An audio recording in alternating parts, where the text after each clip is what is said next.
Quel genre de camelote sans valeur m'as-tu donné, a dit mon père. Et puis, il m'a giflé devant 30 invités, tenant des coupes de champagne, le soir de son 55e anniversaire, dans une maison que j'avais récurée à genoux depuis le lever du soleil. Je me suis enfui par la porte d'entrée, avec rien d'autre qu'un sac à dos et un bleu sur la joue.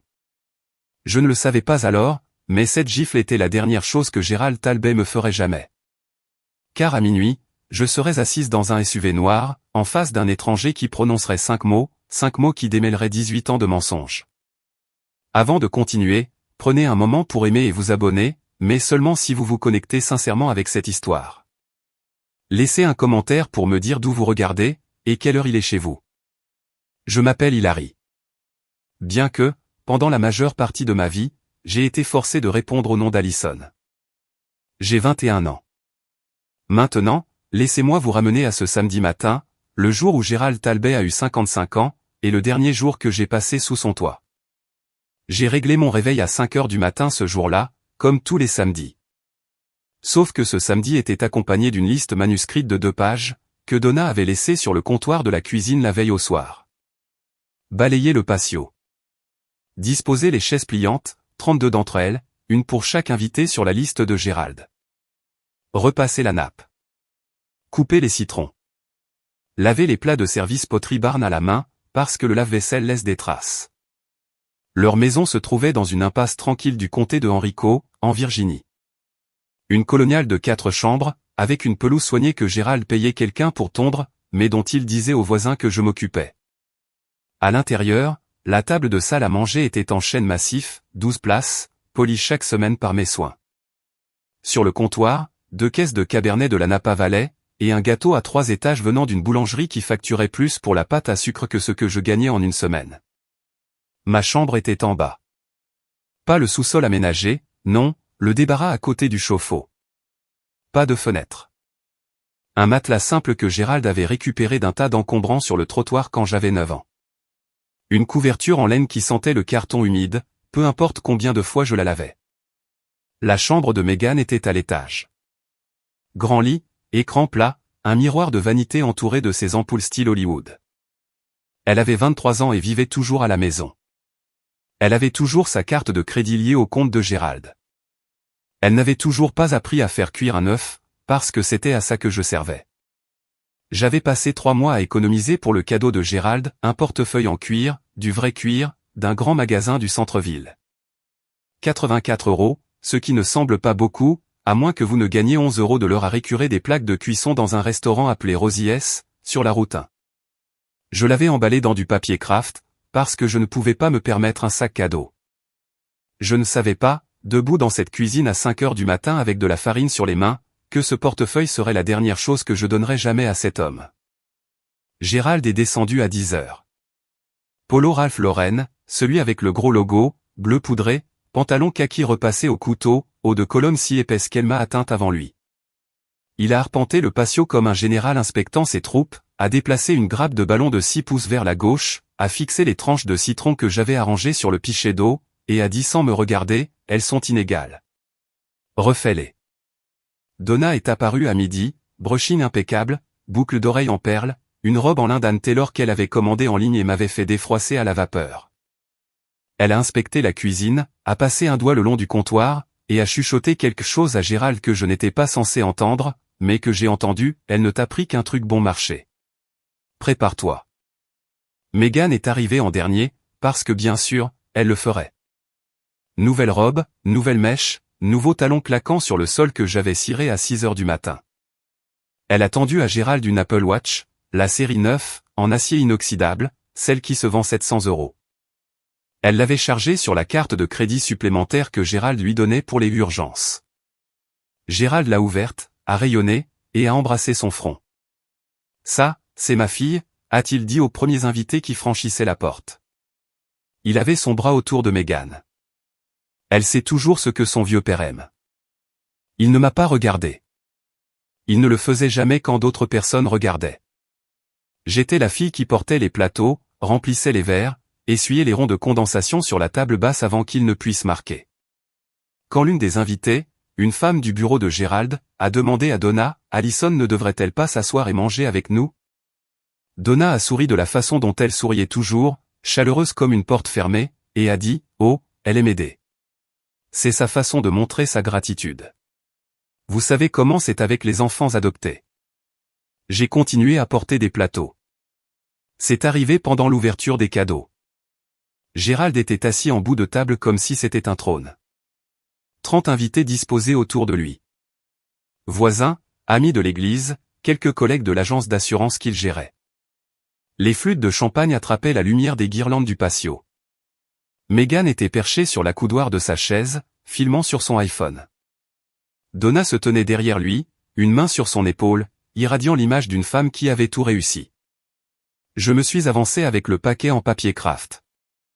J'avais écrit sur le devant, de ma plus belle écriture, « Joyeux anniversaire, Allison ».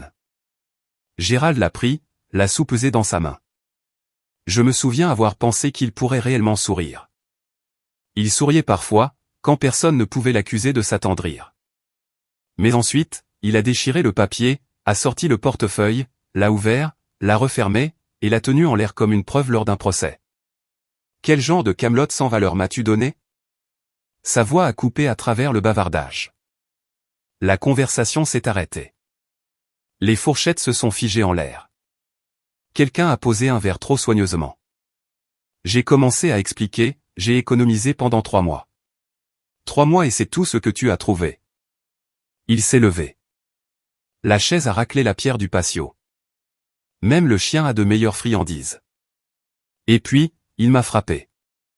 Paume ouverte, droit sur le côté gauche de mon visage. Le bruit était net et mat, le genre qui ne fait pas d'écho parce qu'il n'en a pas besoin. Ma tête a basculé sur le côté. Une flûte de champagne est tombée de la table et s'est brisée sur le sol du patio.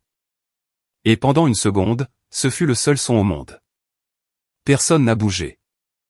Donna a baissé les yeux vers son assiette.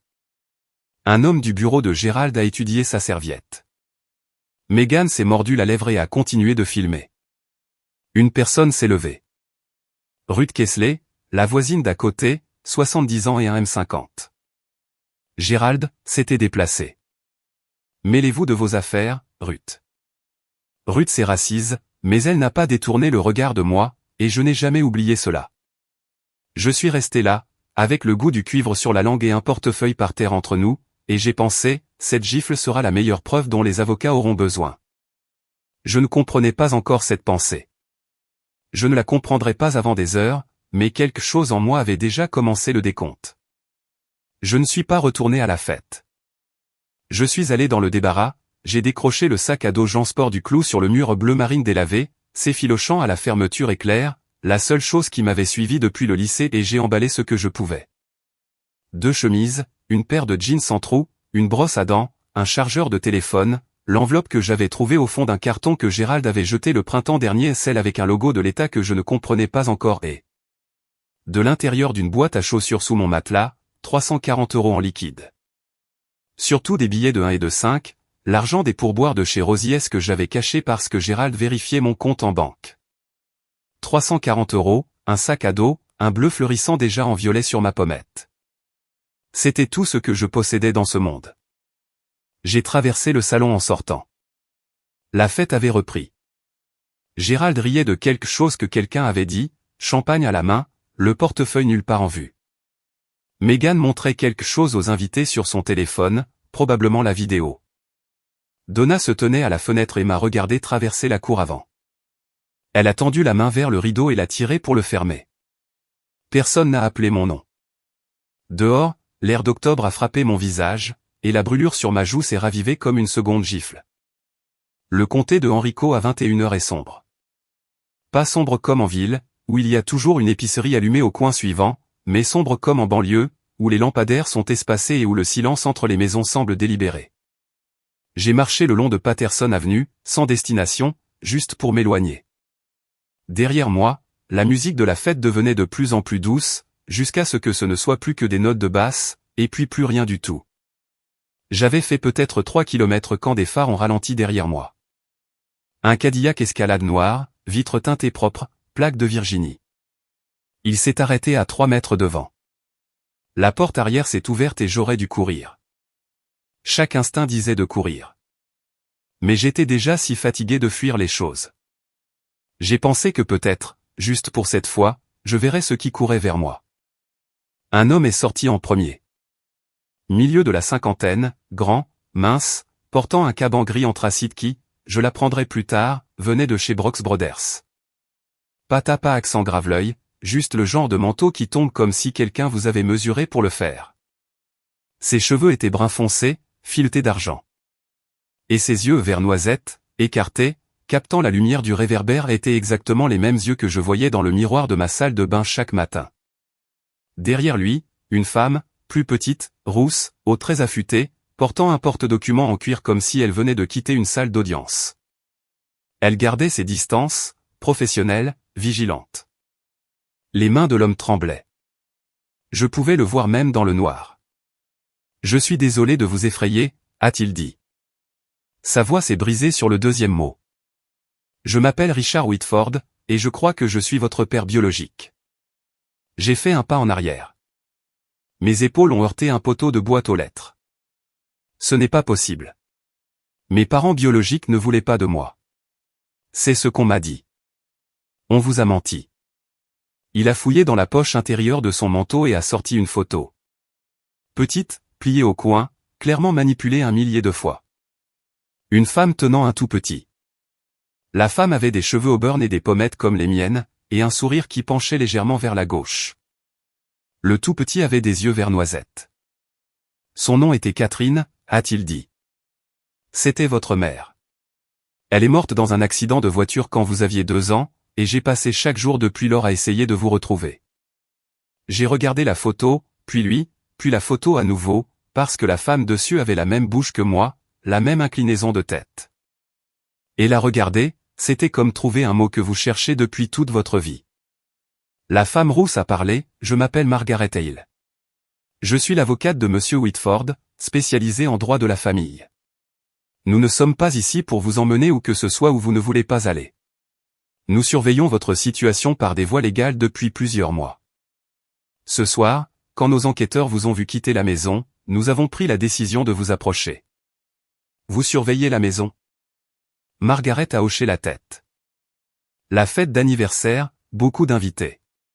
C'était l'occasion la plus sûre de confirmer votre identité visuellement. Elle a fait une pause.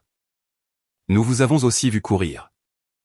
J'ai touché ma joue sans réfléchir. Le bleu pulsait sous le bout de mes doigts. Richard Whitford a regardé la marque sur mon visage, et quelque chose derrière ses yeux s'est brisé très doucement. Nous nous sommes assis à l'arrière de l'escalade. Richard d'un côté, moi de l'autre, Margaret sur le siège passager avant avec son porte-documents ouvert. Le moteur tournait, le chauffage au minimum. C'était la première fois de la soirée que je n'avais pas froid. Richard m'a raconté l'histoire comme un homme qui l'avait répété pendant 18 ans et n'était toujours pas prêt. Catherine est morte sur l'île 64 en direction de l'Est, un mardi matin de mars. Un camion de livraison a traversé le terre-plein central. Elle a été tuée sur le coup. Richard était sur le siège passager. Bassin brisé, poumon perforé. 4 mois à l'hôpital. Hilary et moi était à la maison avec une voisine. Pendant que j'étais aux soins intensifs, a-t-il dit, les services de protection de l'enfance vous ont placé en famille d'accueil d'urgence. Procédure standard quand il n'y a pas de parents disponibles. Je comprenais cela. Ce que je ne comprenais pas, c'était le pourquoi. Quand je suis sorti de l'hôpital et que j'ai fait les démarches pour te ramener à la maison, ils m'ont dit que je ne pouvais pas. Un travailleur social nommé Léonard Grubb s'occupait du dossier. Grubb a dit au tribunal de la famille que Richard avait signé une renonciation volontaire aux droits parentaux, un document juridique abandonnant la garde de façon permanente. Grubb a présenté au tribunal un formulaire signé. Le juge a approuvé l'adoption. Je n'ai jamais rien signé, a dit Richard. J'étais sous respirateur. Je ne pouvais pas tenir un stylo, et encore moins lire un document juridique. Mais le tribunal avait un morceau de papier avec mon nom dessus, et c'était suffisant. Le temps que Richard engage un avocat et conteste la décision, il était trop tard. L'adoption avait été finalisée. Le dossier était scellé. Sa fille avait un nouveau nom, une nouvelle famille, une nouvelle vie quelque part en Virginie dont il n'avait pas le droit d'être informé. Alors, j'ai engagé des enquêteurs, a-t-il dit. Année après année. J'ai dépensé. Peu importe ce que j'ai dépensé, j'aurais tout dépensé. Sa voix n'a pas tremblé quand il a parlé de l'argent. Elle a tremblé quand il a dit le mot tout. Léonard Grub, ai-je dit. Combien l'ont-ils payé? Richard a regardé Margaret. Margaret a fermé son porte-document et a dit, c'est ce que nous avons l'intention de prouver au tribunal. Le SUV était toujours garé sur Patterson Avenue, les feux de détresse clignotant en ambre contre l'obscurité. J'étais assise avec mon sac à dos sur les genoux, agrippant les sangles comme un enfant au premier jour d'école, et je leur ai parlé de l'enveloppe. Le printemps dernier, Gérald avait décidé que Meghan avait besoin d'un studio de yoga dans la maison. Cela signifiait vider le débarras de ma chambre et déplacer mes affaires dans un coin encore plus petit près de la chaudière.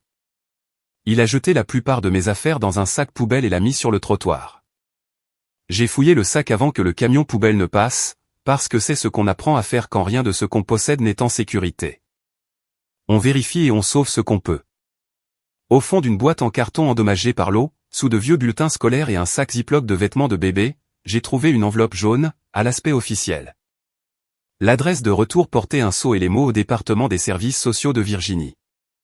À l'intérieur se trouvait un seul document, partiellement caviardé, avec l'entête résumé des versements mensuels d'aide à l'adoption titre 4E, et en haut, tapé dans une police gouvernementale simple, Alison G. Talbot. Je ne savais pas ce qu'était le titre 4E. Je ne savais pas ce que signifiait un résumé de versement. Mais je savais que mon nom figurait sur un document gouvernemental que Gérald ne m'avait jamais montré. Alors je l'ai plié et mis dans mon sac à dos. Je le transportais depuis 6 mois sans comprendre pourquoi. Je l'ai sorti maintenant et l'ai tendu à Margaret. Elle l'a déplié sous la lumière du plafonnier et j'ai regardé son expression changer. Pas de façon spectaculaire, mais de la façon dont le visage d'un joueur de poker change quand la dernière carte est retournée. C'est le dossier de subvention d'adoption, a-t-elle dit. L'État de Virginie a payé à Gérald et Donna Talbot environ 810 € par mois pour vos soins et votre entretien pendant 18 ans. Elle m'a regardé. C'est environ 175 000 €. Combien en avez-vous vu? J'ai pensé au matelas du trottoir, à la couverture qui sentait le carton, au placard sans fenêtre. Rien, ai-je dit. Richard a tourné son visage vers la vitre, et dans le reflet du verre, je pouvais le voir serrer la mâchoire si fort que le muscle sautait. Toutes ces années, ai-je dit à moitié pour moi-même, il m'appelait un fardeau. Mais je n'étais pas un fardeau. J'étais un chèque de paie. Margaret nous a conduits à un hôtel Hilton près de Broad Street. Pas la maison Talbot, pas un refuge, juste un endroit propre, calme et sûr. Richard nous a enregistrés sous son nom. Chambre séparée, porte communicante. Et la première chose que j'ai faite a été de me tenir au milieu de la mienne sans savoir quoi faire. Le lit avait des draps blancs qui sentaient la lessive au lieu de la moisissure. Il y avait une fenêtre. J'ai ouvert les rideaux et j'ai juste regardé les lumières du parking pendant un long moment, parce que regarder par une fenêtre depuis ma propre chambre était quelque chose que je n'avais pas fait depuis des années. Pendant que je me tenais là, les souvenirs sont venus par couches, comme l'eau qui monte, régulière et froide. J'ai commencé à cuisiner les repas de famille quand j'avais 10 ans. Gérald disait que c'était pour m'apprendre la responsabilité. À 12 ans, je faisais toute la lessive, toute la vaisselle, toutes les courses à pied parce que Gérald ne voulait pas m'emmener en voiture. Meghan a eu une Toyota Camry pour son 16e anniversaire. J'ai eu un pass de bus qui expirait après 1 mois, parce que personne ne l'a renouvelé. Alors, je marchais 1h30 jusqu'à chez Rosies pour mes services. Gérald ne m'a jamais laissé garder mes propres documents. Pas de certificat de naissance, pas de carte de sécurité sociale, pas de pièce d'identité de l'État. Quand j'ai demandé un permis de conduire à 17 ans, il a dit « Pourquoi faire ? Tu n'as nulle part où aller. » À l'époque, je pensais qu'il avait raison. Maintenant, je comprenais qu'il l'avait conçu ainsi. Je n'arrêtais pas de penser « Pourquoi Gérald m'a-t-il gardé toutes ces années s'il me méprisait ? Pourquoi ne pas simplement me renvoyer dans le système ? Si j'étais si sans valeur, pourquoi s'accrocher ? Maintenant j'avais la réponse. 810 € par mois. Voilà pourquoi. Avez-vous déjà rencontré quelqu'un qui vous détestait mais refusait de vous laisser partir ? Quelqu'un qui vous faisait vous sentir comme une ordure mais s'accrochait à vous comme si vous étiez de l'or ? Si c'est le cas, dites-le moi dans les commentaires, parce que je pense que vous savez déjà à quoi ressemble ce calcul. La voix de Donna résonnait dans ma tête comme toujours. Douce et tranchante comme du jus de citron sur une coupure. De la gratitude, Allison. C'est tout ce qu'on n'a jamais demandé. Est-ce vraiment si difficile? Non, Donna. Ce qui était difficile, c'était de réaliser que j'avais été reconnaissante envers des gens qui me volaient. Laissez-moi revenir 2 semaines avant la fête, avant la gifle, avant tout ça. Parce que la vérité, c'est que Gérald m'avait déjà montré qui il était. Je n'avais juste pas encore le vocabulaire pour le dire. C'était un mardi soir. Gérald m'a appelé dans son bureau à la maison, la pièce où personne n'entrait sans permission. Bureau en acajou, fauteuil à oreilles en cuir, une étagère de livres reliés qu'il n'avait jamais lus, rangés par couleur. Il était assis derrière le bureau comme un juge, un dossier jaune ouvert devant lui. « Assieds-toi » a-t-il dit. « Pas, prends un siège. »« Assieds-toi. » Il a poussé un document à travers le bureau. 10, peut-être 12 pages, impression dense, un onglet de signature bleue dépassant du bas. « Ceci est un accord volontaire » a-t-il dit. Il stipule que tu choisis de rester sous ma tutelle parce que tu n'es pas financièrement ou émotionnellement prête à vivre de manière indépendante. Signe-le. Je l'ai pris. La plupart du langage était impénétrable, attendu que la personne à charge reconnaît que la vie indépendante présente un risque financier et psychologique indu. Mais une clause à la page 4, je l'ai parfaitement comprise, l'accord autorise Gérald à continuer de gérer tous les avantages étatiques et fédéraux associés aux soins de la personne à charge. Il voulait que je cède à nouveau ma propre subvention, cette fois volontairement avec ma signature d'adulte, pour qu'il puisse continuer à encaisser même après que j'ai dépassé l'âge limite du système. « Pourquoi dois-je signer ça ?» ai-je demandé. L'expression de Gérald n'a pas changé. « Parce que sans cette famille, tu es à la rue. Tu n'as pas de diplôme. Tu n'as pas d'économie. Tu n'as même pas de pièce d'identité. Alors, tu vas signer ça, et tu vas le signer avant mon anniversaire. Considère ça comme ton cadeau pour moi. » Je n'ai pas signé. J'ai demandé plus de temps. Gérald n'a rien dit. Il a juste fermé le dossier et l'a remis dans le tiroir du bureau. Lentement, de la façon dont on met une arme chargée dans un coffre-fort. C'est pour ça qu'il m'a frappé à la fête. Ce n'était pas à cause du portefeuille. Ça n'a jamais été à cause du portefeuille. C'était parce que je lui avais dit non pour la première fois en 18 ans, et qu'il ne pouvait pas le supporter. De retour au Hilton, le lendemain matin. Je me suis réveillé à 5 heures du matin par habitude, le cœur battant, parcourant déjà la liste des corvées dans ma tête avant de me souvenir. Il n'y avait pas de liste. Il y avait juste une chambre d'hôtel avec des draps blancs et une fenêtre pleine d'un ciel gris d'octobre. On a frappé à la porte communicante. Richard, déjà habillé, tenant 2 tasses de café du hall. Il en a posé une sur le bureau et s'est assis dans le fauteuil à l'autre bout de la pièce. Pas près, pas loin, juste présent. Comme s'il avait peur que s'il bougeait trop vite, je disparaisse à nouveau. Margaret est arrivée à 8 heures avec une housse à vêtements. À l'intérieur, une paire de jeans neufs et un pull en cachemire couleur crème, encore étiqueté. Quelque chose de propre à porter, a-t-elle dit, pratique comme toujours. Je les ai emmenés dans la salle de bain, je les ai mis et je me suis regardé dans le miroir pendant un long moment. C'était la première fois de ma vie que je portais quelque chose que personne d'autre n'avait porté avant. Quand je suis sorti, les yeux de Richard sont devenus rouges sur les bords, mais il n'a pas pleuré. Il a juste hoché la tête et a dit, Catherine avait ce même regard, comme si elle décidait si elle devait faire confiance au miroir. Je me suis assise sur le bord du lit et j'ai dit ce que je pensais depuis toute la nuit. J'ai besoin de preuves. Pas la photo, pas l'histoire. J'ai besoin d'un test ADN. Si vous êtes qui vous dites être, la science le confirmera. Et si vous ne l'êtes pas, j'ai besoin de le savoir aussi. Richard n'a pas sourcillé. Bien sûr. Margaret a déjà localisé un laboratoire accrédité à ABB à Richmond. Nous pouvons y aller aujourd'hui. Pas d'hésitation, pas d'offense, pas de culpabilisation, juste bien sûr. J'avais passé 21 ans dans une maison où poser une question était traité comme une attaque personnelle. Et voici un homme qui répondait comme si les questions étaient la chose la plus naturelle au monde. J'ai passé toute ma vie à faire ce qu'on me disait, ai-je dit. Si je dois vous faire confiance, ce sera parce que je l'ai choisi, pas parce que je n'avais nulle part d'autre où aller. Richard a posé son café. C'est exactement comme ça que ça devrait être. Le laboratoire était un bâtiment bas en briques près de Carey Street, propre, clinique, fluorescent. Un technicien en blouse a frotté l'intérieur de ma joue. Puis de celle de Richard. Il a étiqueté les flacons et nous a dit que les résultats prendraient 3 à 5 jours ouvrables. 5 jours. J'avais attendu 21 ans pour savoir qui j'étais. 5 jours de plus semblaient comme retenir ma respiration sous l'eau. Pendant que nous attendions, Richard apportait des choses à l'hôtel.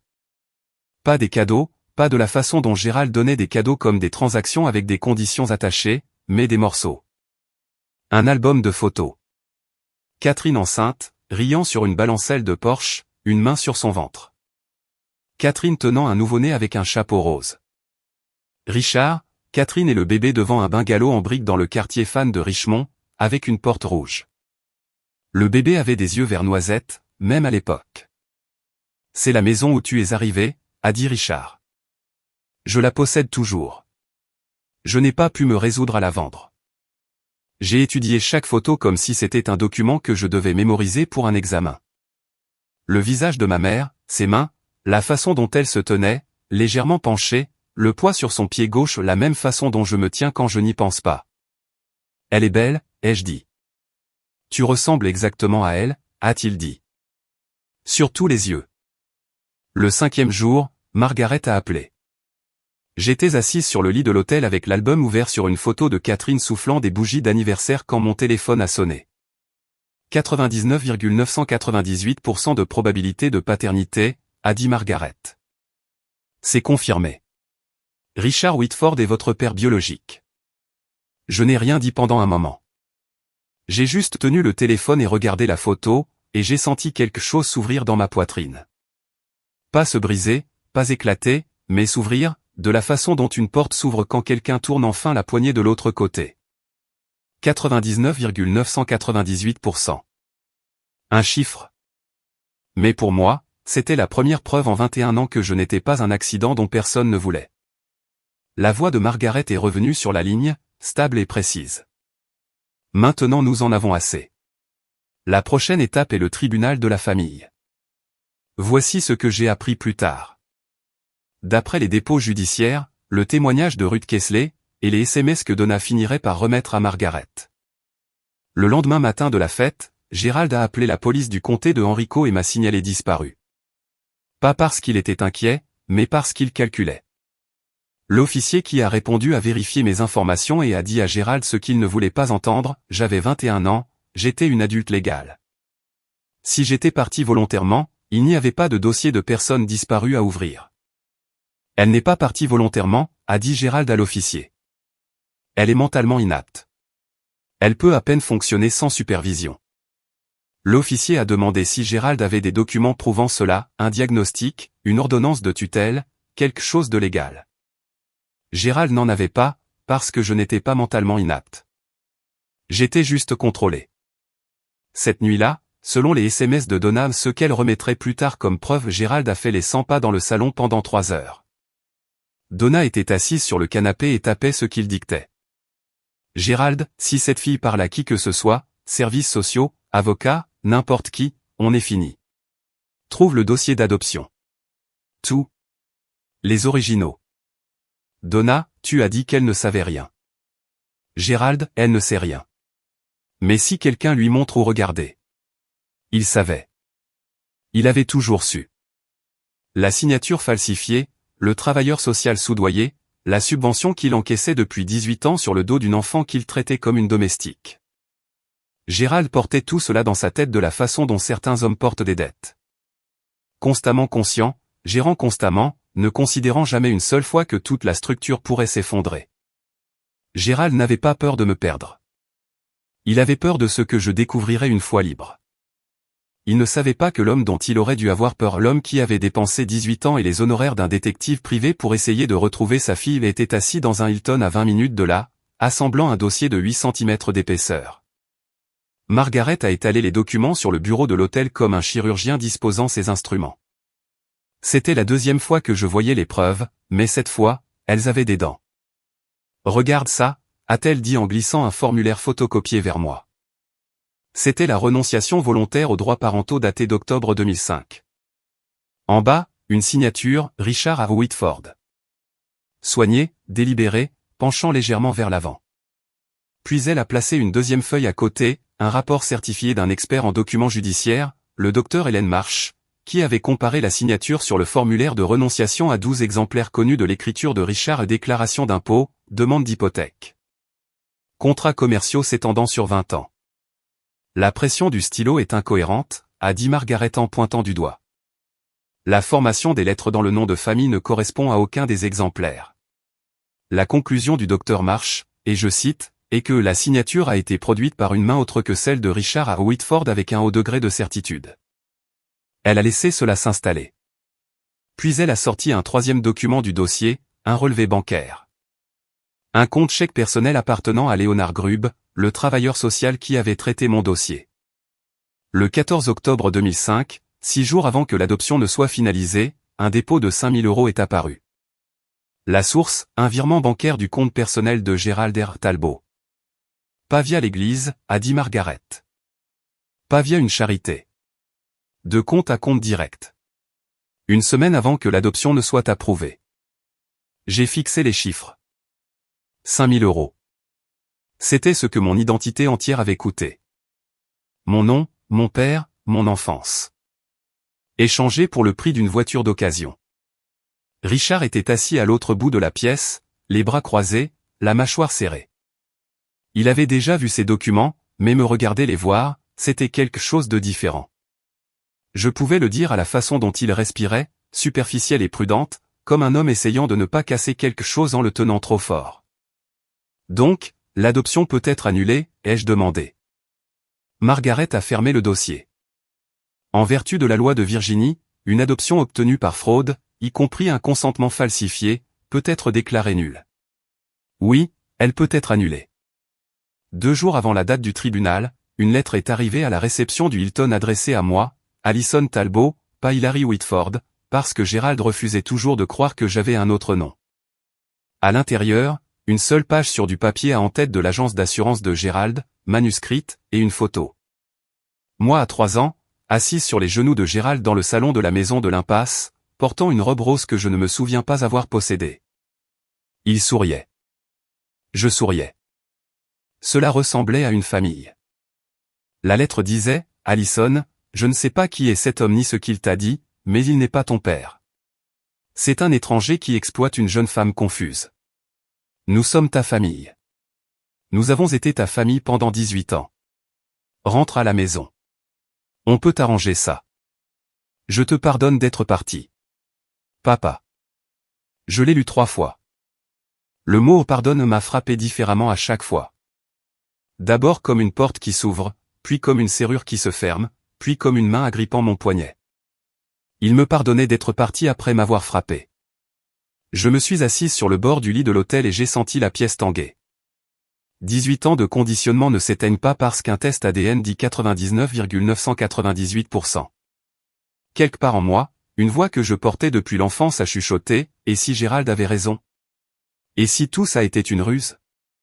Et si Richard voulait juste quelque chose de toi aussi? J'ai regardé Richard, qui lisait dans le fauteuil près de la fenêtre, et j'ai dit, comment je sais que vous n'êtes pas comme lui? Comment je sais que vous ne m'utiliserez pas juste pour autre chose?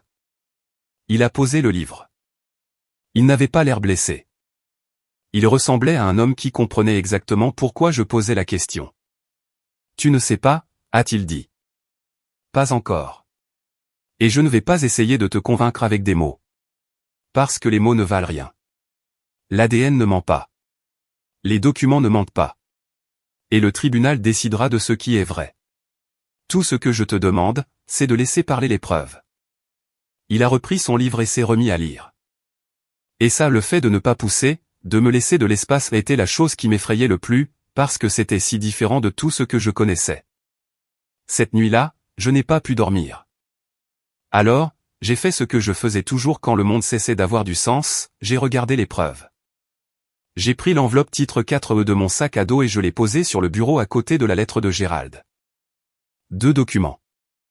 L'un de l'État de Virginie confirmant que Gérald recevait 810 € par mois pour prendre soin de moi. L'autre de Gérald prétendant qu'il était ma famille. Si Gérald m'aimait, pourquoi dormais-je dans un débarras? Si Gérald m'aimait, pourquoi n'avais-je pas de certificat de naissance, de carte de sécurité sociale, pas une seule pièce d'identité à mon nom? Si Gérald m'aimait, pourquoi l'extension de tutelle qu'il avait essayé de me faire signer était-elle conçue pour maintenir le flux de la subvention, et non pour me garder en sécurité? La réponse était dans les maths. Elle avait toujours été dans les maths. Gérald ne m'aimait pas. Gérald me facturait. J'ai appelé Margaret à 23 heures. Elle a décroché à la deuxième sonnerie, ce qui m'a indiqué qu'elle attendait cet appel. Je vais au tribunal, ai-je dit. Pas parce que je fais confiance à Richard. Pas entièrement, pas encore. Mais parce que je mérite de connaître la vérité. J'ai gagné ce droit. C'est tout ce dont nous avons besoin, a-t-elle dit. Le lendemain après-midi, Derek Simons est venu à l'hôtel. Milieu de la quarantaine, mâchoire carrée, sérieux. Un travailleur social du département des services sociaux de Virginie, assigné pour examiner la pétition de Richard. Il m'a interrogé sur mes conditions de vie en grandissant. Je lui ai parlé du placard, des corvées, des documents manquants, de l'isolement. Il a tout noté dans un petit carnet. Et quand j'ai fini, il n'a pas dit « je suis désolé » ou « ça a dû être dur ». Il a dit « ce que vous décrivez, si c'est corroboré par les dossiers, constitue de la négligence, et la composante financière constitue une exploitation des fonds d'aide à l'adoption. » Puis il m'a regardé et a ajouté plus doucement « il ne s'agit pas seulement de votre adoption qui est frauduleuse, mademoiselle Whitford. Il s'agit d'un système qui était censé vous protéger et qui ne l'a pas fait. Je ne choisis pas Richard plutôt que Gérald, me suis-je dit alors que Derek partait. Je choisis la vérité plutôt que le mensonge que j'ai vécu. Je n'ai pas été témoin de cette partie directement. C'est sorti plus tard, pièce par pièce, à travers le témoignage de Donna et les SMS qu'elle a remis. Mais je vais le raconter tel que cela s'est passé, parce que vous devez comprendre qui Gérald pensait aller affronter dans cette salle d'audience. La veille de l'audience, Gérald était assis à la table de la salle à manger à la même table en chêne que j'avais polie chaque semaine pendant 18 ans et répétait son témoignage avec son avocat. Pas un avocat du calibre de Margaret, non, un généraliste d'un bureau de centre commercial qui facturait à la demi-heure et n'avait jamais traité une affaire de fraude à l'adoption de sa vie. J'ai tous les papiers, a dit Gérald. Signé, scellé, tamponné par le tribunal. Je suis membre de la première église baptiste depuis 22 ans. J'entraîne la petite ligue. Tout le monde dans cette communauté sait qui je suis. Donna, assise en face de lui, a osé une question, et l'enveloppe de la subvention? Et s'il demande pour l'argent? Gérald n'a pas levé les yeux. Personne n'audite ça. On est tranquille. Megan a erré par là en allant à la cuisine et a demandé, sa voix ennuyée, sans curiosité, la voix de quelqu'un dont le plus gros problème était une connexion Wi-Fi lente, si Allison ne revient pas, je peux transformer sa chambre en dressing. Gérald ne lui a pas répondu non plus. Il rédigeait déjà sa déclaration d'ouverture dans sa tête, celle où il se tiendrait devant un juge et expliquerait quel homme généreux et craignant Dieu il était pour avoir recueilli une enfant dont personne d'autre ne voulait. Il ne savait pas que le juge regarderait un dossier de 8 cm de signatures falsifiées, de preuves de corruption et un rapport d'expert légiste. Il ne savait pas que la fille qu'il avait élevée pour être silencieuse avait enfin trouvé sa voie. Il ne savait pas que l'homme assis de l'autre côté de l'allée serait le père dont quelqu'un avait falsifié le nom il y a 18 ans. Gérald est entré dans cette salle d'audience comme un homme qui n'avait jamais perdu. Il était sur le point d'apprendre à quoi ressemblait la défaite. Le matin de l'audience, Margaret a transformé la salle de conférence de l'hôtel en salle de guerre. Elle avait réservé une table pour 6 et l'avait couverte de 5 piles de documents, chacune marquée d'onglets colorés. J'étais assise à un bout avec une tasse de café refroidissant dans mes mains, et elle m'a expliqué le dossier comme un général explique un plan de bataille. Calme, précise, ne laissant rien au hasard. Pile 1, a-t-elle dit en tapotant la première pile. Résultat ADN. Laboratoire accrédité à ABB. Chaîne de possession documentée. Probabilité de 99,998%. Irréfutable. Pile 2. L'analyse graphologique légale du docteur Hélène Marsh. La signature sur le formulaire de renonciation n'est pas celle de Richard. Son rapport fait 46 pages, mais la conclusion tient en une phrase. Pile 3. Dossier financier obtenu par notre pétition au département des services sociaux de Virginie. Gérald et Donna Talbot ont reçu 810 € par mois en aide à l'adoption titre 4E pendant environ 216 mois. Total, 174 960 €. L'évaluation de Derek Simons confirme que les fonds n'ont pas été utilisés pour votre bien-être. Pile 4. Le rapport complet de Derek. Conclusion de négligence envers enfants. Pas de dossiers médicaux après l'âge de 14 ans.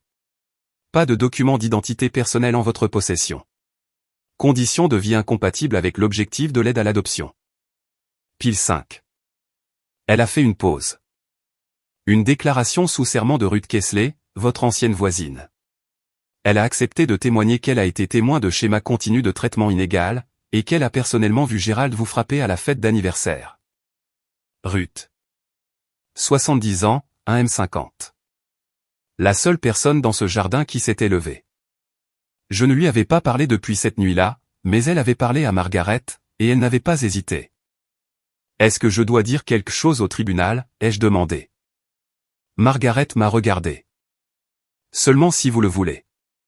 La paperasse parle d'elle-même. Richard, assis à l'autre bout de la table, n'avait pas dit un mot pendant tout le briefing.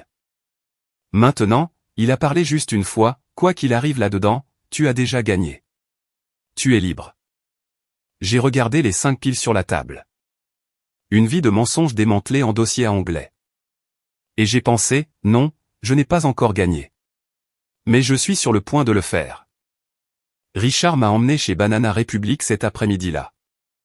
Pas parce que les vêtements importaient, mais parce qu'il a dit, tu devrais entrer dans cette salle en ressemblant exactement à qui tu es, quelqu'un qui mérite d'être entendu.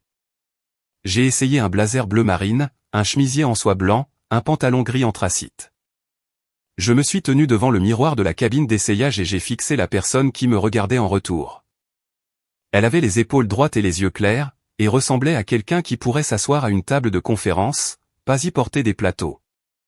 Ta mère faisait ça, a dit Richard quand je suis sorti. Il était appuyé contre le mur à l'extérieur des cabines, les mains dans les poches de son manteau. Elle restait devant le miroir pendant un long moment, puis elle se souriait à elle-même. Juste un peu, comme si elle avait réglé quelque chose. Je n'avais pas souri, mais je comprenais ce qu'il voulait dire. Quelque chose se réglait. Sur le chemin du retour, Richard a pointé du doigt un bungalow en briques dans une rue bordée d'arbres du quartier Fan.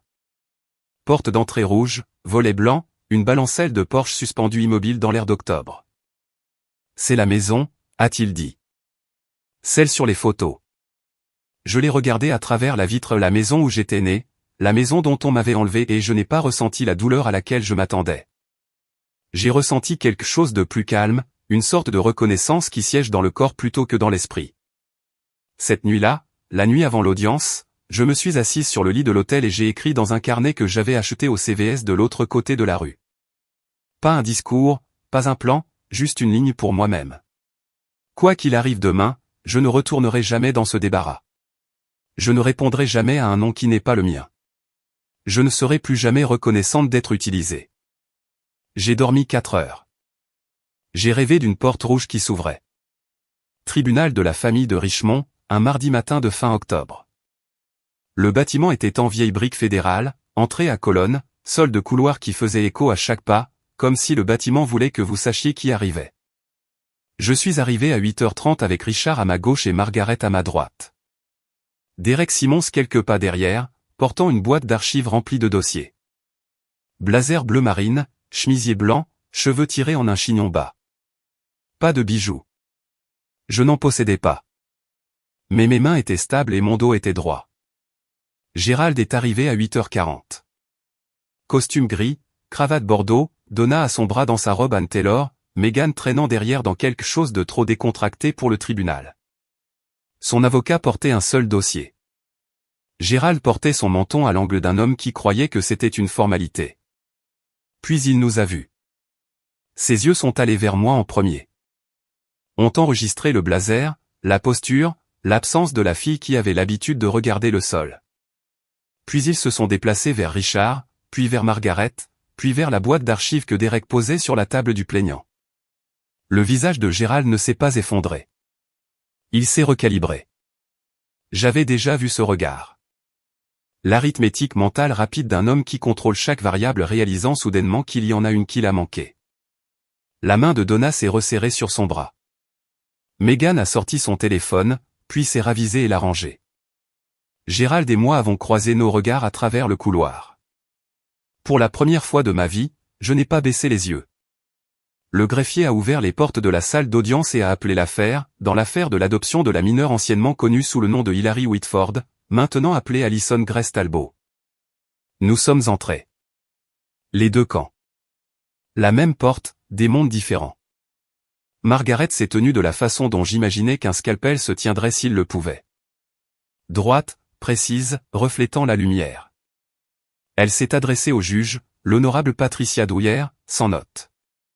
Votre honneur, nous sommes ici aujourd'hui pour présenter des preuves que l'adoption de Hilary Whitford, connue ces 18 dernières années sous le nom d'Alison Grace Talbot, a été obtenue par fraude. Plus précisément, la falsification du consentement d'un parent biologique à renoncer à ses droits parentaux, facilité par un paiement financier au travailleur social assigné au dossier. Elle a présenté les résultats ADN en premier. La déclaration sous serment du technicien de laboratoire, la chaîne de possession, le chiffre 99,998%. La juge Dwyer a examiné le rapport, ajusté ses lunettes de lecture, et l'a mis de côté avec un petit hochement de tête. Puis Margaret a introduit l'analyse graphologique légale. Le rapport de 46 pages du docteur Hélène Marsh condensé à son paragraphe final, c'est mon opinion professionnelle, à un degré raisonnable de certitude scientifique, que la signature sur la renonciation volontaire aux droits parentaux datée d'octobre 2005 n'a pas été produite par Richard R. Whitford. L'avocat de Gérald s'est levé. Votre honneur, mon client possède un décret d'adoption légalement exécuté, approuvé par ce système judiciaire il y a près de 2 décennies. La partie plaignante tente de relancer une affaire réglée sur la base de l'opinion d'un expert engagé. Margaret ne s'est pas retournée. Votre honneur, un décret construit sur une signature falsifiée n'est pas réglé. Il est dissimulé.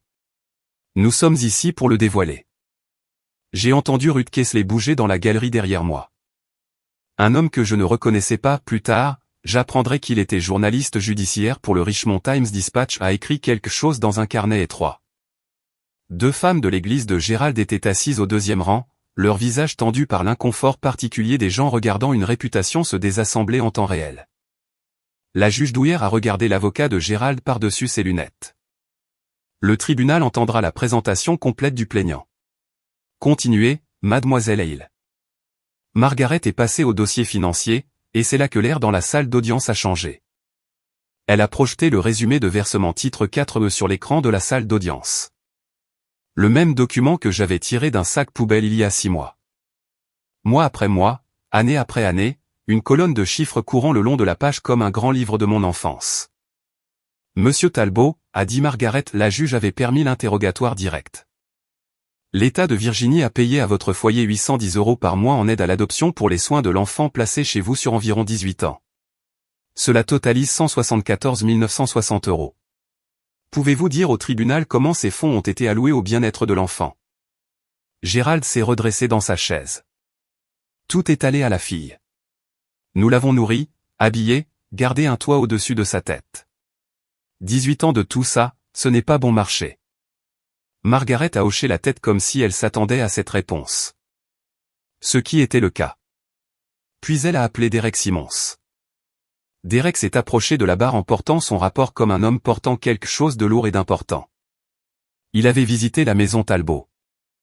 Il avait examiné les dossiers. Il parlait sans inflexion, ce qui rendait chaque fait plus percutant. L'espace de vie de l'enfant était une zone de stockage convertie adjacente au chauffe-eau de la maison, d'environ 5 mètres carrés, sans fenêtre extérieure, sans placard. Le matelas montrait une usure visible et des dommages causés par l'eau compatible avec une récupération sur le trottoir. Je n'ai trouvé aucun dossier médical pour l'enfant après l'âge de 14 ans. Pas de visite pédiatrique, pas de dossier dentaire, pas de vaccination après la 4e. L'enfant n'avait aucune pièce d'identité émise par l'État, pas de carte de sécurité sociale en sa possession, et aucun accès documenté à son propre dossier d'adoption. Il a regardé la juge. Dans mon évaluation professionnelle, votre honneur, les conditions de vie décrites et observées sont compatibles avec la négligence envers enfant, et non avec l'objectif prévu des fonds d'aide à l'adoption. Donna a commencé à pleurer doucement au début, puis plus fort. Le genre de pleurs joués qui attire les regards. Gérald lui a serré la main et a serré la mâchoire, projetant l'image d'un mari protégeant une femme fragile d'accusations injustes. Mais Ruth Kessler était la suivante. Elle a pris la barre dans un gilet bleu marine et des chaussures plates raisonnables, et elle n'a rien joué du tout. J'habite à côté de cette famille depuis 12 ans, a dit Ruth. J'ai regardé cette fille tondre leur pelouse, laver leur voiture, étendre le linge dans le jardin pendant que l'autre fille, la biologique, prenait un bain de soleil sur une chaise longue. Je n'ai jamais vu une seule fois Alison et Hilary s'asseoir à leur table de dîner quand des invités étaient présents. Et le soir de l'anniversaire de Monsieur Talbot, je l'ai vu la frapper au visage devant 30 personnes parce qu'elle lui avait offert un cadeau qu'il jugeait indigne de lui. La salle d'audience était silencieuse de la façon dont une pièce est silencieuse quand tout le monde à l'intérieur recalcule ce qu'il pensait savoir. Margaret a attendu que Ruth descende de la barre, puis s'est retournée vers Gérald. « Monsieur Talbot, connaissez-vous un homme nommé Léonard Grubb ?» Gérald n'a pas scié. « Non. » Margaret a produit une photo imprimée sur papier glacé, horodatée dans le coin. Deux hommes debout à une table pliante lors d'un événement en plein air. L'un était Gérald, 10 ans plus jeune, polo, assiette en carton à la main. L'autre était un homme mince avec des lunettes et un cordon DSS de Virginie autour du cou. Ceci a été pris au pique-nique communautaire de la première église baptiste en juin 2004, a dit Margaret. Un an avant que l'adoption ne soit finalisée. L'homme à côté de vous est Léonard Grubb, le travailleur social assigné au cas d'Hilary Whitford. Maintenez-vous toujours que vous ne le connaissez pas. La mâchoire de Gérald a travaillé. Je l'ai peut-être rencontré en passant. Les événements de l'église sont grands. Je ne me souviens pas de chaque visage. Vous vous souvenez assez bien pour lui envoyer 5 000 €. Margaret a placé le relevé bancaire sur le projecteur. Compte chèque personnel de Gérald.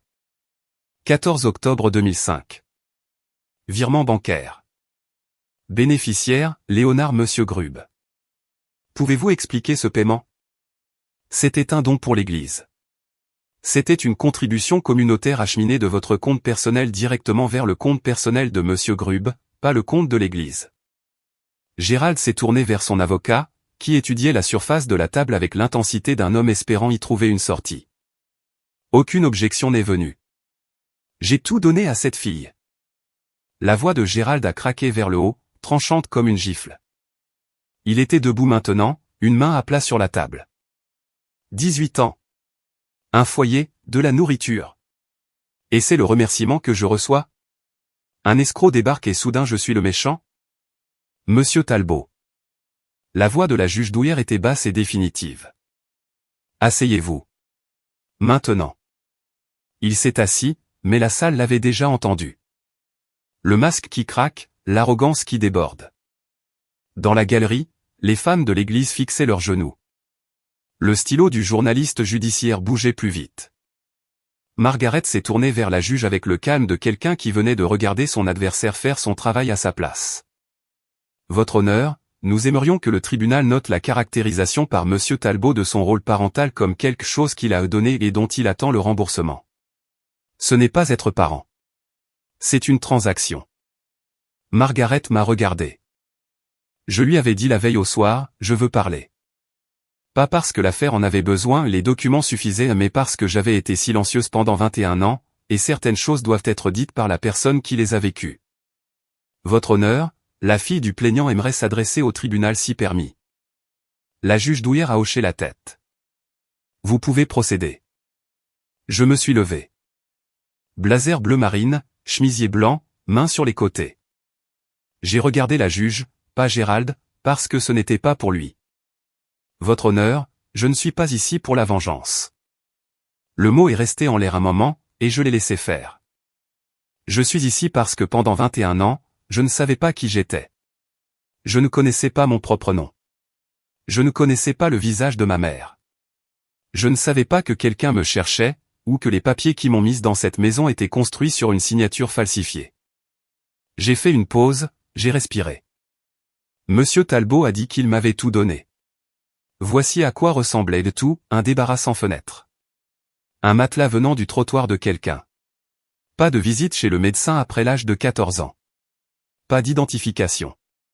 Pas de certificat de naissance. Je ne connaissais pas mon propre numéro de sécurité sociale jusqu'à il y a 2 semaines. J'ai travaillé dans cette maison depuis l'âge de 8 ans, cuisiner, nettoyer, faire la lessive. Et on m'a dit chaque jour que je devrais en être reconnaissante, que sans eux, je n'étais rien. Ma voix ne s'est pas brisée. J'avais décidé qu'elle ne le ferait pas. Il m'a giflé à sa fête d'anniversaire parce que je lui ai donné un portefeuille pour lequel j'avais économisé 3 mois. Mais la vérité, c'est qu'il m'a giflé parce que je ne voulais pas signer un papier lui donnant le contrôle continu sur ma vie. C'est ce que j'étais pour lui. Pas une fille. Une ligne comptable. J'ai regardé la juge.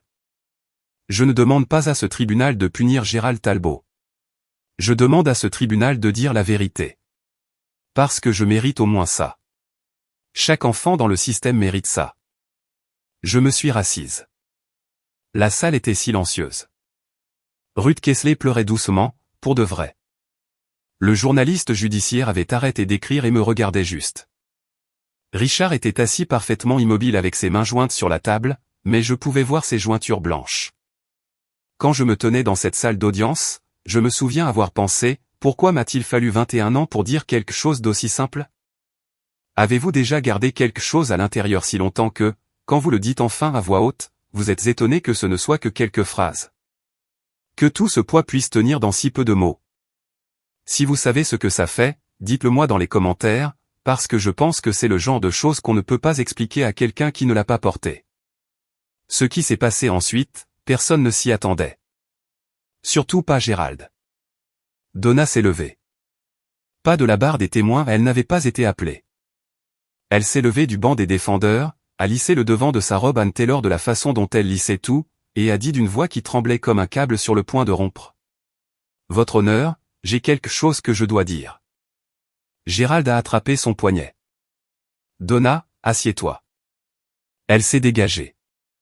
C'était la première fois que je la voyais se dégager de quoi que ce soit.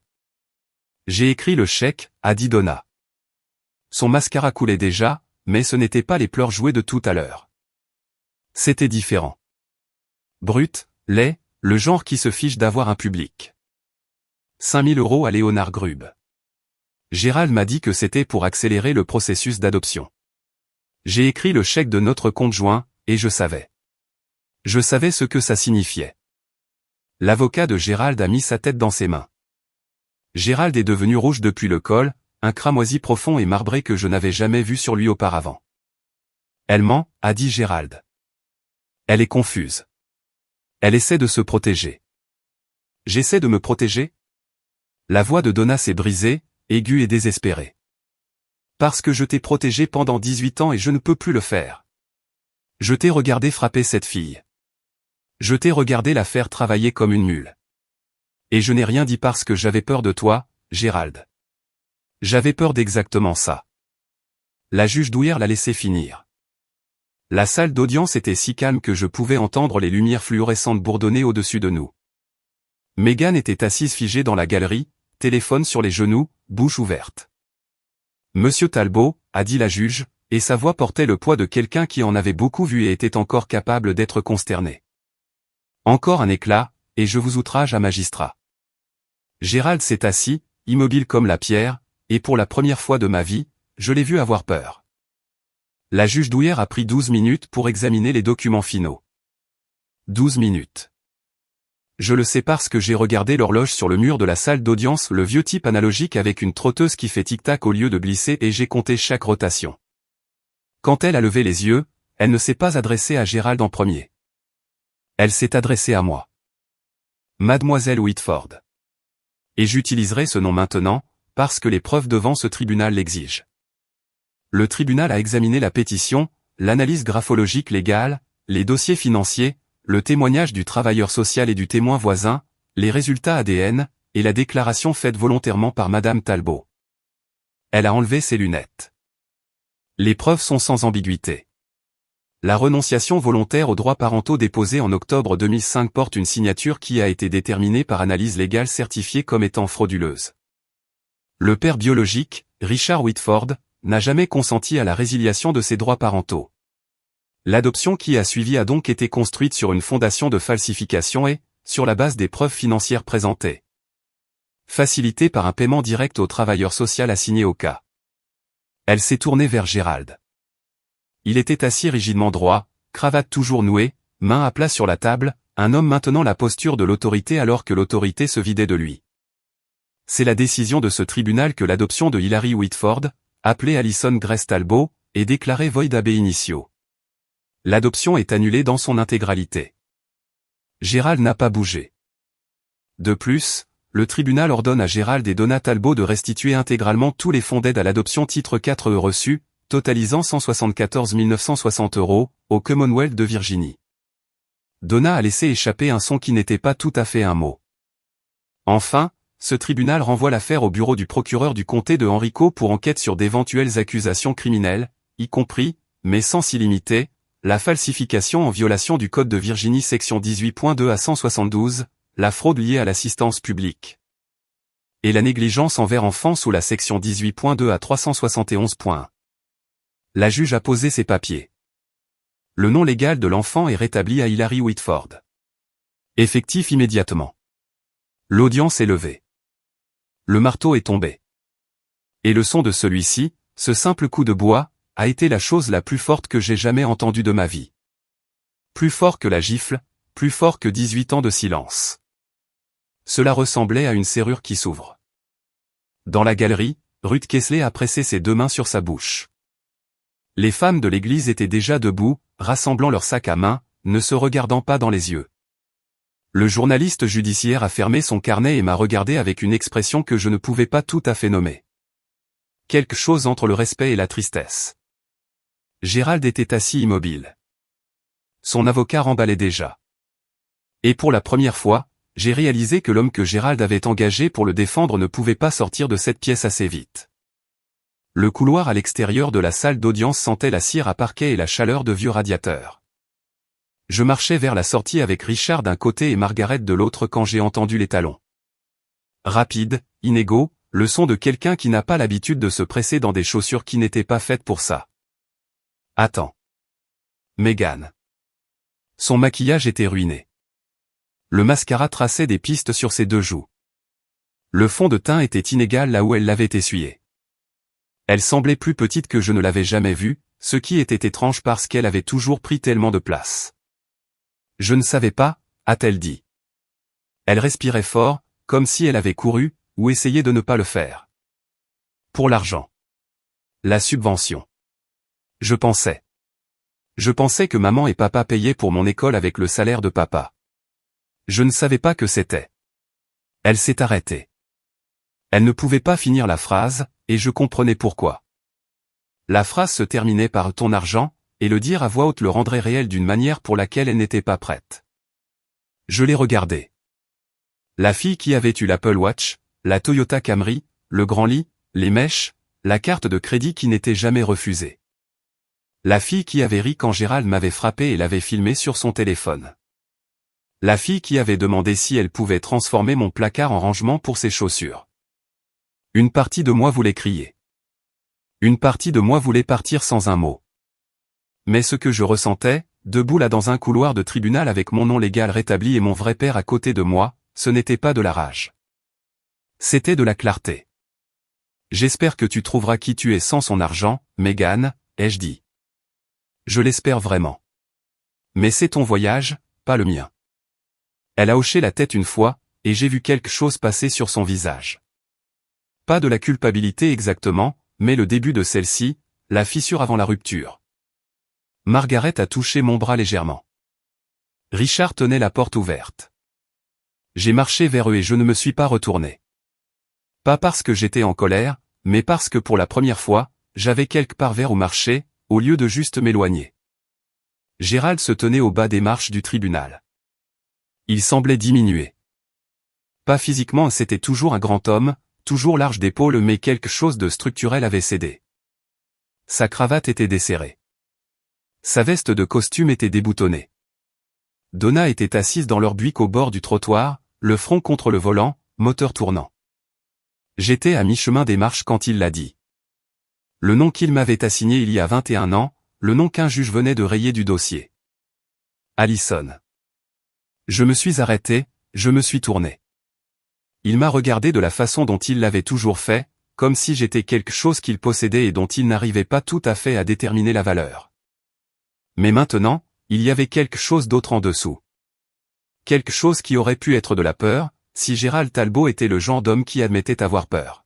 « Après tout ce que j'ai fait pour toi, a-t-il dit. Après 18 ans sous mon toit. C'est comme ça que tu me rembourses ? » Je me suis tenu sur les marches dans mon blazer bleu marine, avec le soleil d'octobre sur mes épaules. Et j'ai senti pour la première fois tout le poids de ce qu'il venait de dire. Pas de la colère. De la reconnaissance. Parce que même maintenant, même avec la décision du juge résonnant encore dans l'air, même avec un rapport médico-légal prouvant qu'il avait falsifié la signature d'un homme pour voler la fille de cet homme, Gérald Talbot croyait qu'on lui devait quelque chose. « Je m'appelle Hilary, ai-je dit. Et tu n'as rien fait pour moi. Tu m'as tout fait subir. Et maintenant, c'est fini. » Je me suis tourné et j'ai descendu les marches restantes. Richard attendait près de l'escalade, portière ouverte. Il n'a rien dit. Il n'en avait pas besoin. Il tenait juste la porte de la façon dont on tient une porte pour quelqu'un pour qui on a attendu 18 ans de tenir une porte.